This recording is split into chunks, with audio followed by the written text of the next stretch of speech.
자, 오늘은 이제 20일과 왕의 직무입니다.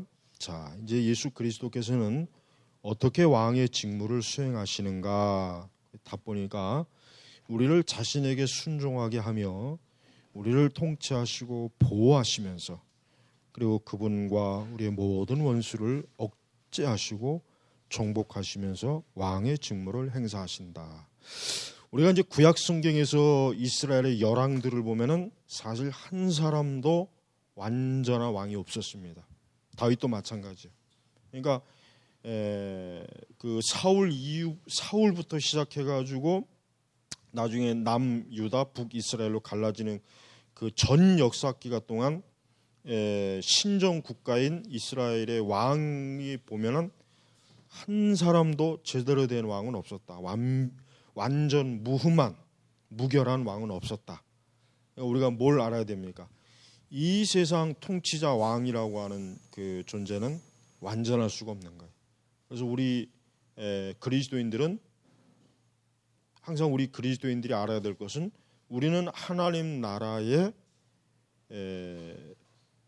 우리가 하나님의 자녀이지만 또 한편으로는 우리는 하나님 나라의 백성이에요. 여러분 성경적으로는 민주주의는 성경적이지 못해요. 민주주의가 가장 그래도 사람이 살만한 정치 제도이긴 하지만 성경적이지는 못해요. 왜? 하나님 나라는 군주제입니다. 하나님 나라는 군주제. 하나님 나라에 가서 뭐 투표할 일은 없어요. 왕 중 왕이신 예수님께서 영원한 왕이세요. 우리는 거기 신민, 우리는 그 왕의 통치를 받는 하나님의 영원한 백성들이고, 그러니까 우리는 이 예수님이 왕의 직분을 갖고 있다는 걸 진짜 이게 다행으로 축복으로 여겨야 돼. 왜? 많은 왕들이 어떻습니까? 왕이 문제가 많죠. 일반 역사를 보더라도 왕이라고 하는 존재 자체가 어때요? 백성을 억압하고 착취하고 쥐어짜고, 이 왕이라는 존재는 원래 그래요. 그러나 이 왕 중 왕 대신 우리 예수님은 어때요? 여기 보니까 우리를 통치하시고 보호하시면서 그분과 우리의 모든 원수들을 억제하시고 정복하시면서 왕의 직무를 행하신다. 그러니까 우리는 예수님 자신이 진정한 왕으로서 우리 그리스도인들은 항상 왕 대신 예수님을 섬기고 그분을 위해서 우리는 살아야 되는 거예요. 그러니까 우리는 세상의 세상의 통치자도 왕 대신 그리스도께 권세를 부여받은 사람들이에요. 일시적으로.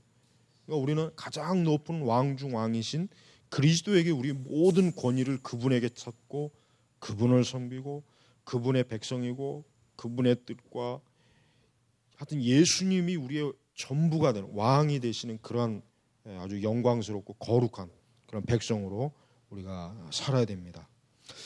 자, 139페이지 현재 그리스도께서 왕이시다. 자, 여기서 이제 세대주의하고 갈라지는데 우리가 이제 알아야 될 것은 세대주의는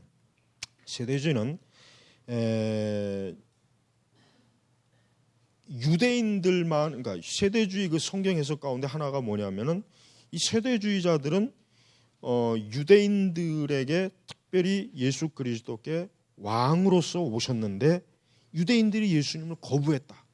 왕 대신 예수님을 거부했기 때문에 예수님께서 메시아되는 예수님께서 그 유대인들을 내어치고 제껴놓고 이방인들을 하나님의 구원의 자리로 이끌었다.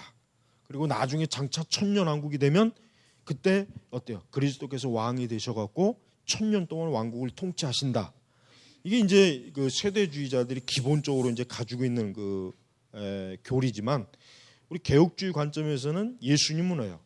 항상 왕이시. 유대인들만을 위한 왕이 아니라 우리 모든 믿는 교회, 우리 그리스도인들의 왕이시란 말. 그러니까 이 세대주의자들이 그리스도의 왕국에 대해 별도로 유대인들만을 위한 왕국을 그 설정하는 그런 세대적 방법은 잘못된 거라는 걸 우리는 알아야 돼요.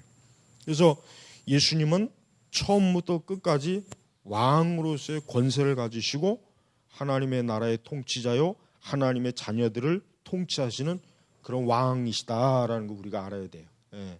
그래서 우리는 유대인들이, 그러니까 세대주의자들이 유대인들을 마치 특별하게 어떤 메시아가 그들의 왕이라고 하는 그런 그 세대적 구분은 그런 관점은 그건 비성경적이니까 받아들일 수 없는 거예요. 그러니까 그리스도의 왕국은 처음부터 끝까지 말 그대로 그리스도께서 통치하시는 왕국이지 유대인들만을 위한 왕국을 세우려고 하는 게 메시아에 오신 목적이 아니란 말이에요. 예. 그래서 우리가 그거를 주의해야 돼요. 예. 세대주의자들은 그 부분에서 오류예요. 그러니까 잘못된 성경 해석을 갖고 있는 거. 그리고 이제 세대주의자들은 이제 천년 왕국이 특히 중요하게 여기죠. 천년 왕국을 통해서 그리스도께서 그 천년 동안 통치하시고 다스리는다라는 그 개념. 그래서 그때 이제 유대인들이 예수님을 비로소 왕으로서 받아들인다라는 그런 그 세대주의적 방식은 그는 전혀 성경적이지 못하다 알아야 됩니다. 그래서 우리는 하나님의 나라, 예수 그리스도의 왕국은 지금도 확장되고 있고 그리고 지금도 하나님 나라는 교회를 통해서 계속해서 지금 이루어져 갈 것이다. 이렇게 알아야 됩니다. 그래서 그리스도의 왕국과 교회를 분리시키는 이 세대주의자들의 방식은 그는 전혀 우리 개혁주의 해석에서는 맞지 않는 성경적으로 맞지 않는 해석이다라고 하는 걸 알아야 돼요. 그래서 이제 교회와 왕국 관계를 보면은 자 그림을 보는 게 편할 것 같아요.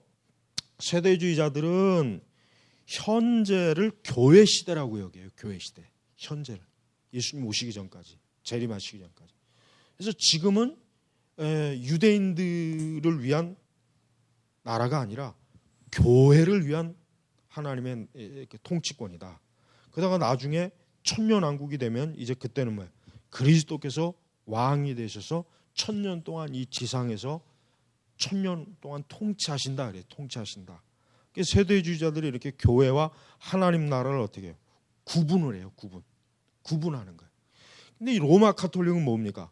교회와 하나님 나라를 혼합해요. 그러니까 로마 천주교는 지금도 중세 천년 동안의 로마 천주교가 뭐였습니까? 모든 세속 권력과 일반 모든 영역에서 로마 가톨릭이 어때요? 참견 안 하는 데가 없잖아요. 정치, 문화, 경제, 예술, 과학, 학문. 하여튼 천주교는 지금도 껄떡대는 게 뭐예요? 자기들이 온 세상을 통치해야 된다 이거예요. 누구를 우두머리로? 교황을 우두머리로. 이게 천주교가 갖고 있는 생각. 지금도 그 생각은 갖고 있어요. 물론 이제 히틀러와 무솔리니에 의해서 한번 뒤지게 얻어맞아 갖고 지금 그렇게 못하는 거지. 저놈들은 지금도 속은 뭐야? 중세 시대를 꿈꾸고 있어요. 지금도 교황이 왕들을 막 지 멋대로 막 그냥 권력을 부려면서 왕들도 벌벌 떨게 했잖아요. 천주교는 지금도 그걸 속으로 꿈꾸고 있는 거예요. 그리고 세상의 모든 종교도 천주교를 정점으로 해서 통합하는 거. 이게 천주교가 꿈꾸는 세계예요. 이게 지금도 그 계획이나 그 꿈은 절대 포기된 게 아니라는 거 알아야 돼요. 우리 절대 천주교를 순진하게 바라보면 안 돼. 걔들이 겉으로 하는 말 그 고지식하게 그걸 들으면 안 된다고. 그 WCC 에큐메니카 멍청한 놈들처럼 겉으로 하는 말에 그 전부 다 속아 넘어가지고 걔들이 가지고 있는 계획이나 뜻은 조금도 안 변했어요. 1.1핵도 안 변했어요. 지금도 기회만 되면 온 세상을 저 바티칸을 뛰쳐나와서 온 세상을 통치하고 싶어하는 게 저들의 야망이란 말이에요. 야망. 저게 이제 앞으로 어떻게 이제 저런 야망이 종말의 시대 어떻게 저게 이제 그런 현상이 이제 어떻게 될지 이제 우리는 이제 두고 봐야 되겠지만 하여튼 그건 우리가 알아야 돼요. 그래서 로마 천주교는 교회와 하나님 나라를 동일시해요. 동일시한다. 그러니까 천주교는 세상과 교회 구분이 없어요. 모든 게 다 교황의 땅이고 모든 게 다 천주교의 영역에 다 속해야 돼. 거기서 벗어나면 안 돼. 그럼 죽는 거예요. 죽는 거. 그러니까 중세 시대 그것이 지금도 가지고 있다. 자, 그런데 이제 우리 개혁주의는 뭐냐? 개혁주의는 세대주의가 같이 교회와 하나님 나라를 분리된 것도 아니고 그렇다고 해서 천주교와 같이 이게 섞는 게 아니에요.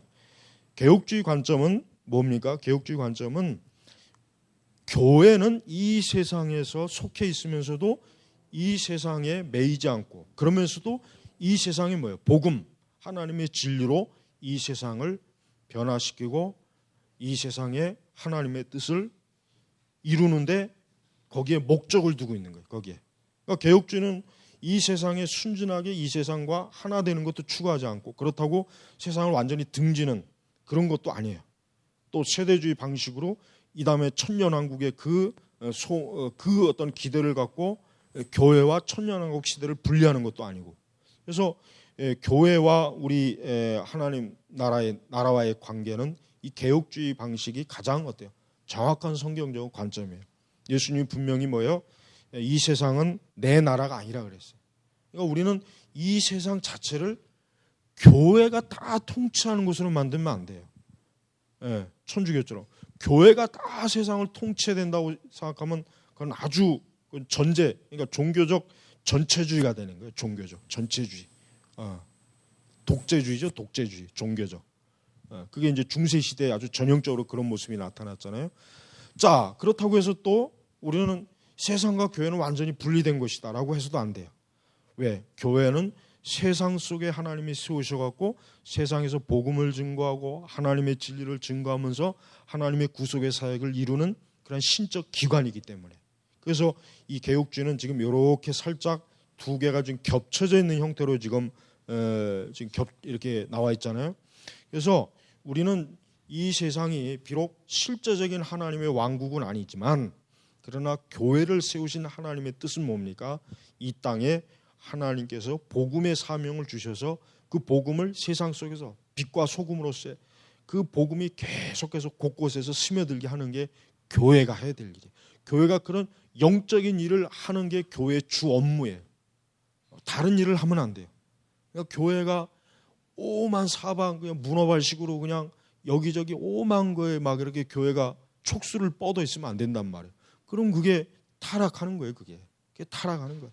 교회는 오직 복음의 사명을 잘 감당하는 거, 이게 교회가 할 일이에요. 이거 왜 경계를 넘어가면 안 돼요. 자꾸 경계를 넘어가니까 지금 문제가 생기는 거 아니에요. 자꾸 경계를 넘어가는 순간부터 교회는 오염돼요. 타락해요. 본질을 망각한단 말이에요. 그래서 우리가 이 세상과 교회의 관계를 이렇게 알아야 됩니다. 자, 세 번째는 이제 천년왕국. 이 천년왕국은 우선 전제가 뭡니까? 물론 이제 나는 무천년을 지지해요. 무천년을. 이제 그림도 있지만은 전천년이냐 후천년이냐 무천년이냐 하는 이런 이 관점은 여기서도 이 저자가 뭘 얘기하냐면 세 번째 그 144페이지에 이런 말이 있어요. 세대주의가 아닌 나머지 세 가지 견해 중 어느 것 하나를 주장하려 하더라도 정통파 그리스도인들로 인정돼야 한다는 사실을 기억하는 것이 좋을 것이다. 그러니까 우리가 이제 칼빈주의는 주로 무천년설이에요. 무천년. 그러니까 천년왕국이라고 하는 걸 문자적으로 보는 게 아니라 그걸 영적으로 보는 거예요. 그래서 예수님께서 이제 앞으로 뭡니까? 복음이 편만하게 전파되고 주의 재림이 되는 거예요. 그럼으로써 세상은 이제 종말이 맞아요. 그러나 이제 전천년이나 후천년은 천년왕국을 뭡니까? 문자적으로 보는 겁니다. 문자적으로. 그래서 대부분의 그 세대주의자들은 전천년주의자들 대부분. 그다음에 이 후천년주의자들은 어떤 사람입니까? 이 세상이 앞으로 점차적으로 좋아질 것이다. 복음으로 이 세상이 영적으로 좋아지다가 결국 하나님 나라가 임할 것이다라고 하는. 근데 사실은 이제 전천년이나 후천년도 어떻게 보면은 또 맞는 게 있어요. 그러니까 무천년으로도 해석이 안 되는 게 있어. 근데 그거를 전천년이나 후천년으로 해석하면 되는 게 있다고. 그리고 또 전천년으로 해석이 안 되는 게 무천년으로 해석이 되는 게 있어요. 그래서 이게 그러니까 이게 어느 하나라고 하기가 참 묘한 거예요. 그러나 대체로 나도 그렇지만은 개혁주의에서는 무천년을 지지하는 이유가 뭐냐면 결국 무천년은 뭐예요? 여기 그림에도 나와 있잖아요. 지금 현재. 그러니까 지금 사실 일반적으로 사실 말 그대로 지금이 천년왕국이다. 이게 왜? 복음이 계속 전파되고 그러다가 어느 시점에 예수님이 재림하세요. 그때 이제 일반적 부활이 있는 거예요. 그리고 그 부활 이후로 이제 바로 영원한 세계로 들어간단 말이에요. 근데 이제 후천년설은 지금 현재. 그러다가 먼저 천년왕국이 오고 그 다음에 재림, 그 다음에 일반적 부활이 이렇게 순서로 나가고. 자, 전천년설은 뭐예요? 전천년설은, 그러니까 이 전천년설에서 이제 그 유명한 7년 대환란이 나오는 것이고 적그리스도의 통치가 나오는 것이고 이 전천년설에서 다 나오는 거예요. 지금 거의 대부분의 종말론의 그 여러 그 아류작들은 전부 다 이 전천년설에 나왔어요. 그런데 재밌기는 전천년설이 최고로 재밌어요. 무천년설은 좀 싱거워. 근데 후천년설은 조금 엉뚱해. 그런데 어느 걸 보더라도 다 나름대로 설득력 있는 게 있어요. 이게 애매한 거예요. 이게. 그러니까 이 저자도 그래서 뭐 전천년설이다, 뭐 후천년설 해가지고 그 사람을 이단으로 보지는 말아라. 그 이유가 거기에 있는 거예요. 이게 참 이게 어려워. 이게 굉장히 이 천년왕국은 제일 어려운 것 같아. 이거는 뭐 초대교부터 지금까지 계속 논쟁이 됐고 20세기에서도 이 천년설에 대해서 굉장히 하나님 나라의 왕국에 대해서 신학자들이 많은 연구를 했지만 여전히 이것은 뭐예요? 여전히 이것은 어느 하나가 맞다라고 하기에는 뭔가 좀 부족한 게 또 그 나름대로 있단 말이에요. 그러나 우리가 이제 바라볼 때, 우리가 이제 개혁주의 방식으로 바라볼 땐 그래요. 내가 볼 때는 그래. 우리가 지금 이제 세상이 계속 이제 이제 세상이 계속 이제 어두워지잖아요. 예수님은 복음을 땅 끝까지 전파라 그랬고, 그러면 주님이 오신다 그랬단 말이에요. 그러니까 우리는 그냥 이 세상에 주어진 시간 내에서 복음을 계속 전하는 거예요. 그러면 시간이 가겠죠. 그러면서 이제 계속 복음이 전해지겠죠. 그러다가 이제 말 그대로 복음이 편만하게 다 전해지는 어느 때 순간에 예수님께서 호련히 재림하시고 그때 이 지상에 남아 있는 성도들도 호련히 변화되어서 하나님 그 공중의 구름 타고 먼저 앞서간 성도들과 거기서 이제 만나고 그런 가운데 이제 영원한 어린 양 혼인 잔치, 백보자 심판 이렇게 나가는, 이게 사실은 무천년설이 제일 논리적으로는 제일 자연스러워요. 제일 자연스럽다고. 그래서 칼빈도 그렇고 무천년설을 받아들여요. 그러나 또 이런, 그러니까 그렇다고 해서 또 뭐 개혁주의 보수적인 그러한 사람들 중에 무천년설을 또 받아들이는 건 아니에요. 어떤 사람은 진짜 또 전천년설을 또 받아들여요. 그래서 앞으로 재림의 사건이 있고 그 7년 전반, 전 3년 반, 후 3년 반 그 다니엘서를 기점으로 해석을 하고, 그러니까 그런 관점에서 또 이제 그 전천년설을 주장하는 사람도 또 많이 있다는 거예요. 후천년설이 가장 적고 전천년설을 지지하는 사람이 가장 많아요. 무천년설도 적어요. 대체로 칼빈주의 외에는 무천년설을 안 받아들여요. 칼빈주의 외에는. 근데 우리는 이러한 그 그리스도께서 어느 때 오신다는 건 일단 어느 종말론이든 일단 분명해요. 그러니까 전천년이든 후천년이든 무천년이든 예수님이 다시 재림한다는 건 정확하다 이거예요. 그런데 이제 여기서 이제 무천년설은 말 그대로 성경 계시록에서 말하는 그 천년이라고 하는 것은 뭐예요? 문자적으로 보지 말고 영적으로 보자 이거예요. 근데 이제 세대주의자들의 특징이 뭐냐? 세대주의자들은 성경을 전부 다 문자적으로 봐요. 문자적으로. 그러니까 구약에서도 이스라엘 왕국, 우리는 그거를 하나님 나라 교회로 보잖아요. 우리는 개혁주의는. 근데 세대주의자들은 그 구약의 이스라엘 왕국을 문자적으로 본다고. 그러니까 나중에 다시 하나님께서, 예수님께서 이스라엘 왕국을 회복할 것이다. 그게 바로 뭡니까? 그래서 첫 번째 예수님이 오셨는데 유대인들이 거절했기 때문에 그걸 언제? 천년왕국 때 예수님이 문자적으로 왕국을 형성한다. 이 세대주의자들은 모든 걸 다 문자로 봐요. 근데 무천년설은 이 천년왕국을 뭐예요? 영적으로 해요. 근데 내가 전에도 얘기했지만은, 근데 계시록을 또 가만히 읽어보면 이 천년왕국을 정말 이게 영적으로 해석할 수 있을까? 이 생각이 안 들 수가 없어. 또 안 들 수가 없어요. 안 들 수가 없어. 그러니까 사실 뭐 어느 그 종말론을 보던 그걸 보면은 그게 다 맞는 것 같고, 다른 걸 보면 또 다른 게 다 맞는 것 같고, 이걸 종합을 하기가 어려워요. 그러니까 다만 우리 이제 웨스터민스터 소요리 문답, 청교도들이 대체로 우리 이 소요리 문답은 뭐예요? 무천년설을 교리적으로 확정했다. 이걸 알면 되는 거예요. 요걸 알면 돼요. 그러니까 그 외에 이제 다른 천년설 천년왕국을 주장한다고 해서 우리가 이제 그거를 잘못됐다, 그건 이단이다, 그렇게 얘기하지는 말아라. 왜냐, 그렇게 하기에는 너무 그 참 이게 해결하지 못할 그 성경적 문제들이 많이 있는 거예요. 그래서 우리가 이제 그렇게 보면 되고, 우리는 천년왕국, 사실 그래요. 사실 거듭나고 중생했다면은 천년왕국이 문자적으로든 그 영적이든 그 뭔 상관이에요? 안 그래? 재림이 천년왕국 전에 있던 후에 있던 천년왕국이 없던, 그게 사실 우리 성도들에겐 중요한 건 아니에요. 어쨌든 중요한 것은 중생하고 거듭나면 하나님 나라에 들어가는 것이고, 주님 오실 때 그때까지 이 땅에 있는 신자들은 어때요? 주님과 함께 주님을 맞이하잖아요. 그게 중요한 거예요. 그게 중요한 것이지, 어떤 이 천년왕국의 순서를 전에 있냐 후에 있느냐 없느냐, 이걸 가지고 그냥 이게 마치 그냥 죽을 둥 살 둥으로 이걸 매달릴 필요는 없다 이거예요. 그러니까 요 부분을 이제 잘 여러분들이 보시고, 그래도 어쨌든 나는 그 무천년설을 나는 오래 전부터 무천년설이 나는 이게 옳다. 이게 더 어쨌든 여러 가지 살펴볼 때 이게 제일 그래도 합리적이고 순서적으로 봤을 때 가장 그래도 무난할 것이다. 이런 생각을 이제 나는 갖고 있다 이거예요. 그러니까 우리 교회는 이제 그렇게 보통 가르친다고 여기면 돼요.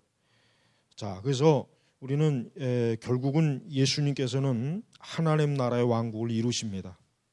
결국 하나님 나라의 왕국을 이루세요. 하나님 나라의 왕국을 이루시고 우리 성도들은 하나님 나라의 백성이 돼요. 결국은 백성이 되는 거예요. 그러니까 우리가 하나님 나라에 속한 하늘의 시민권을 가진 사람이에요.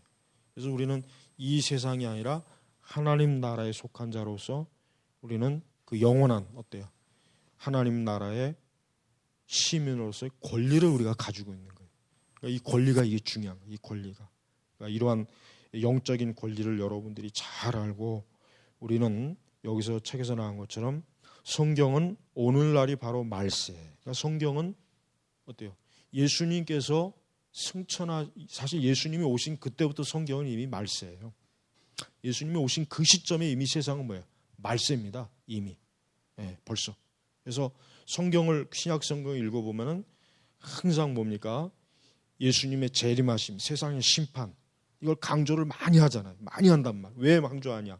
이미 예수님이 오신 그때부터 하나님의 심판의 그 때는 이미 임박한 거예요. 임박. 곧 문 앞에 닥친 거란 말이에요. 그러니까 우리가 절대 지금이 종말의 시대 우리가 산다는 걸 단 한순간도 잊어버리면 안 돼요. 앞으로 종말이 100년 뒤일 200년 아니에요. 지금 우리가 지금 종말의 때에 살고 있는 거예요. 언제 주님이 오실지 우리는 모르는 일이에요. 진짜 모르는 일이에요. 모르는 일. 우리가 예측할 수가 없어요. 적어도 일주일 안에는 안 오겠지. 적어도 한 2, 3일. 적어도 결혼할 때까지는 안 오겠지. 또 이런 생각을 또 갖고 있으면 그것도 안 된다고 내가 지금 강조하고 싶은데, 내일은 안 오겠지. 그런 생각도 하면 안 된다니까요. 진짜 정말 그 생각하면 안 돼요. 도적같이 임한다는 그 말씀이 굉장히 의미가 깊은 말이에요. 우리에게도, 성도들에게도. 주님이 언제든지 오실 수 있다는 거. 나는 가능하면 우리가 죽음을 맛보지 않고 주님 오실 때 우리가 호련히 변화돼서 주님을 맞이했으면 좋겠어요. 그게 제일 좋죠. 그게 사실 어느 시대의 성도들이나 다 그걸 원했어요. 내가 살아있을 때, 내가 이렇게 아직 이 땅에 있을 때 육체의 죽음을 맛보지 않고 에녹이나 엘리야처럼 주님을 맞이할 수, 그게 모든 시대의 성도들의 소망이었다고. 소망. 우리도 우리 시대에 그런 소망을 가져야 돼요. 그러니까 이런 소망을 갖고 있는 사람과 없는 사람이 얼마나 이 세상을 살아가는 방식이 다르겠습니까? 그러니까 오늘 이 말씀을 잘 여러분이 귀담아 드시기 바랍니다. 기도하겠습니다. 하나님 아버지, 감사합니다. 저희가 참으로 진짜 바라는 소망은 정말 우리가 이 땅에서 이렇게 육신을 갖고 있을 때 정말 주님의 그 영광스러운 재림을 맞이하고 먼저 간 성도들과 참으로 다시 재회를 하며 주님의 어린 양 잔치에 참여하는 그러한 은혜를 저희가 누리기를 사실은 소망합니다. 이러한 소망을 절대 놓치지 말고 약화시키지 말고 이러한 소망으로 우리에게 주어진 시간과 날을 잘 지혜롭게 쓸 수 있도록 저희들을 하나님께서 인도하여 주시옵소서. 감사하며 우리 주 예수님의 이름으로 기도 올렸습니다. 아멘.